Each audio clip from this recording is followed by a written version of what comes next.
डरना मना है। अस्थियां जो डूबी नहीं, बनी बदले की पुकार। लोभ में अंधा अमित भूल गया हर एक प्यार। जलेबी की मिठास में छुपा जहर का वार। अवनी की सांसें थमी, टूट गया संसार। अफवाहों का घर नहीं, पापों का था द्वार। लोटे की राख में उठी सच्चाई की धार।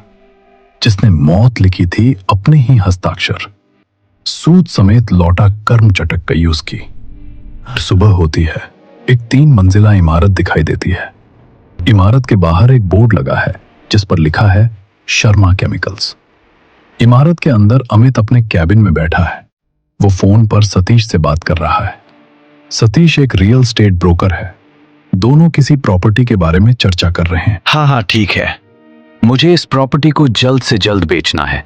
मैं नहीं चाहता कि इसमें अब और देर हो। सर काम हो जाएगा, पर कोई एडवांस मिल जाता तो। वो सब काम होने के बाद, काम के बिना मैं एक फूटी कौड़ी भी नहीं देने वाला। सर मैं कोशिश तो पूरी कर रहा हूँ, पर आपके घर के बारे में यहाँ अफवाह फैली हुई है। मैं जानता हूं कि सब कहते हैं कि वहां पर भूत है, तो क्या सतीश, मुझे और तुम्हें ये अच्छे से पता है कि भूत भूत जैसी कोई भी चीज नहीं होती। मैं खुद 3 हफ्ते पहले वहां गया था। इन सब बातों पर ध्यान देना बंद करो और जल्द से जल्द किसी कस्टमर को फाइनल करो। जी सर। अमित फोन काट देता है। वो अपना ध्यान फिर से काम पर लगाता है और लैपटॉप पर काम करने लगता है। दूसरी तरफ सतीश गेट से अंदर आता है। वो पत्थरों से बने रास्ते पर चलते हुए मुख्य दरवाजे की ओर बढ़ता है। क्या है? क्या है ये सर? कभी काम करके दो, काम करके दो। अरे बिना पैसों के भी भला कोई काम करता है क्या? हमेशा का यही लगा रखा है। सतीश दरवाजे के पास रुकता है और दरवाजा खुलता है। सतीश अंदर जाता है। देखो, जगह जगह धूल जमी हुई है। वो चारों ओर नजर दौड़ाता है। वो फर्नीचर और कमरों को ध्यान से देखता है, कहीं कोई नुकसान तो नहीं है। फिर वो सीढ़ियां चढ़कर पहली मंजिल पर जाता है। एक कमरे में प्रवेश करता है। वो अलमारी खोलता है और अंदर उसे गोल निशान दिखाई देता है जहां धूल नहीं जमी है।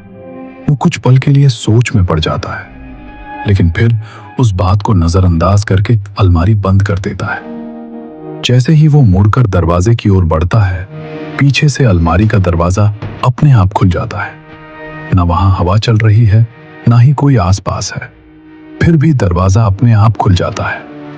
सतीश डर जाता है। वो धीरे धीरे वापस अलमारी की ओर बढ़ता है। माहौल अजीब और डरावना लगने लगता है। वो हिम्मत करके दोनों हैंडल पकड़ता है और अलमारी फिर से बंद कर देता है। वो पीछे देखता है कि कहीं कोई छिपा तो नहीं है, लेकिन वहां कोई नहीं होता। जैसे ही वो मुड़ता है, उसके सामने एक औरत का भूत खड़ा होता है। उसकी आंखें सफेद हैं और आंखों से खून के आंसू बह रहे हैं। वो जोर से चीखती है। शाम को अमित घर लौटता है। वो आकर सोफे पर बैठ जाता है, अपने पैर सामने रखी सेंटर टेबल पर रख देता है और सिर पीछे टिकाकर थोड़ा आराम करता है। तभी किचन से आरती बाहर आती है। उसके चेहरे पर तनाव साफ दिखाई देता है। अमित, बोलो। प्रयागराज से कॉल आया था। क्या हुआ? सतीश क्या हुआ उसे? सतीश की डेड बॉडी हमारे घर पर मिली है। क्या बक रही हो? कैसे? ज्यादा कुछ पता नहीं चल पाया। पुलिस का कहना है कि उसकी बॉडी में किसी भी तरह के कोई निशान नहीं मिले हैं, पर बस खून में एट्रीब्यूट होता है। और अमित की आंखें अचानक चौड़ी हो जाती हैं। सतीश का शरीर उसी अलमारी के अंदर पड़ा था। उसका शरीर पूरी तरह सख्त है और उसकी हड्डियां चटक चुकी थी। अमित की आंखें चौड़ी हो जाती है। पेट्रॉप और ये। हाँ, क्या उसे नशे की कोई आदत थी? मैं इस बारे में कुछ नहीं जानता। अब क्या करना चाहिए? पहले तो तुम्हें प्रयागराज जाना होगा। पुलिस ने इन्वेस्टिगेशन के लिए तुम्हें बुलाया है। अमित आरती की तरफ देखता है। अगले दिन वो प्रयागराज पहुंचता है। अमित अपना बैग लेकर घर के अंदर आता है और चारों ओर देखता है। घर में भी वैसे ही धूल जमी है और हर जगह जाले लगे हैं। अमित कुछ देर वहीं खड़ा रहता है। तभी इंस्पेक्टर प्रतिभा अंदर आती है। अमित मुड़कर उनकी ओर देखता है। इंस्पेक्टर प्रतिभा। बोलिए मैम। कुछ नहीं, बस ये एक्सीडेंट आपके घर पर हुआ है, इसलिए थोड़े सवाल पूछने थे। सवाल ही पूछने थे तो कॉल पर ही पूछ लेती। यहाँ बुलाने की क्या जरूरत थी? क्या है ना सर, सवाल पूछते समय इंसान की शक्ल देखनी भी जरूरी होती है। कई बार जवाब जबान पर नहीं, आंखों में भी मिल जाते हैं। Excuse me. कुछ नहीं सर, क्या मैं सवाल पूछ सकती हूँ? अमित सहमति में सिर हिलाता है। अगले पल अमित और इंस्पेक्टर प्रतिभा टेबल पर बैठे हैं। प्रतिभा उनसे सवाल पूछ रही है और अमित जवाब दे रहा है। अमित घबराया हुआ लग रहा है और अपने जवाब सोच समझ कर देने की कोशिश कर रहा है। क्या हुआ सर? आप काफी नर्वस लग रहे हैं। Is there any problem? कुछ नहीं, मुझे बस ये काम जल्द से जल्द खत्म करना है और वापस जाना है। मुझे बिजनेस के काम भी हैं। आपके घर पर आपके ब्रोकर की मौत हुई है और आपको इसकी बिल्कुल चिंता नहीं। सुनकर काफी अटपटा लगता है। देखिए, वो मेरा ब्रोकर था, मेरा साला नहीं।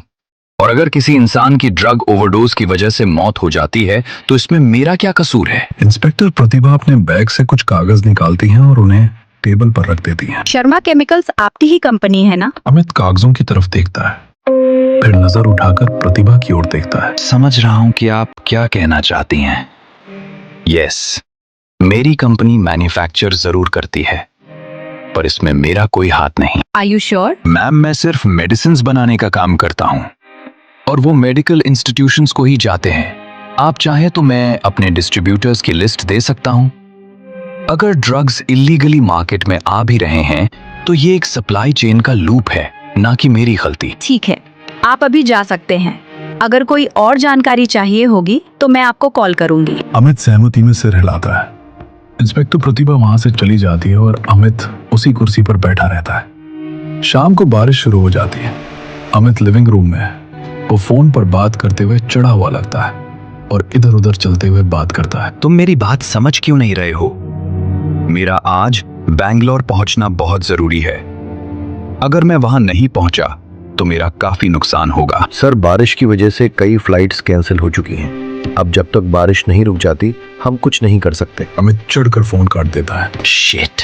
अमित गुस्से में फोन सोफे पर फेंक देता है और उसी पर बैठ जाता है। वो अपने बैग से शराब की एक छोटी बोतल निकालता है, सीधा उसे पी जाता है और बोतल एक तरफ रख देता है। तभी उसका फोन फिर से बजता है। उसी मैनेजर का फोन है जिससे वो पहले बात कर रहा था। वो उस कॉल को नजरअंदाज कर देता है और सिर सोफे की बैक रेस्ट से टिका कर बैठ जाता है। उसकी आंखें खुली हैं और वो पीछे सीढ़ियों की तरफ देख रहा है। तभी उसे सीढ़ियों पर एक जोड़ी पैर दिखाई देते हैं।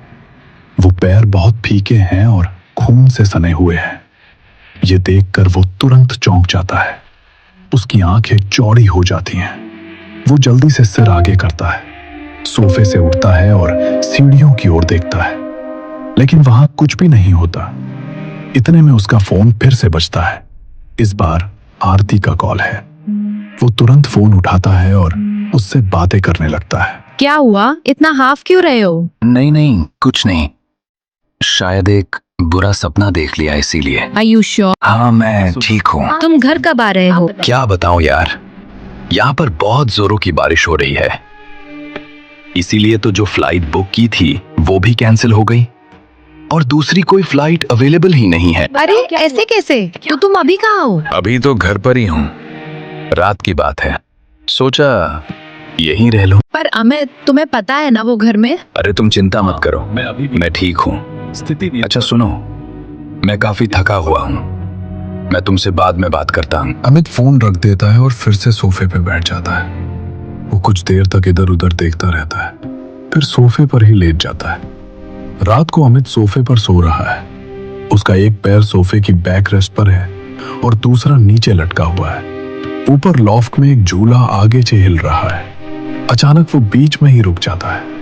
अगले ही पल झूले की जंजीरें एक एक करके टूटने लगती हैं। भारी लकड़ी का झूला सीधा नीचे गिरता है और उसी सोफे पर आ गिरता है जहां अमित लेटा है। झूला उसके उस पैर पर गिरता है जो बैक रेस्ट पर रखा हुआ था और उसका पैर तुरंत टूट जाता है। अमित दर्द से चीखते हुए उठ जाता है। वो टूटे हुए पैर की वजह से तुरंत नीचे गिर जाता है।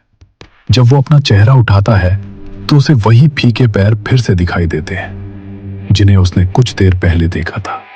वो ऊपर देखता है। उसके सामने कोई और नहीं बल्कि अवनी खड़ी है।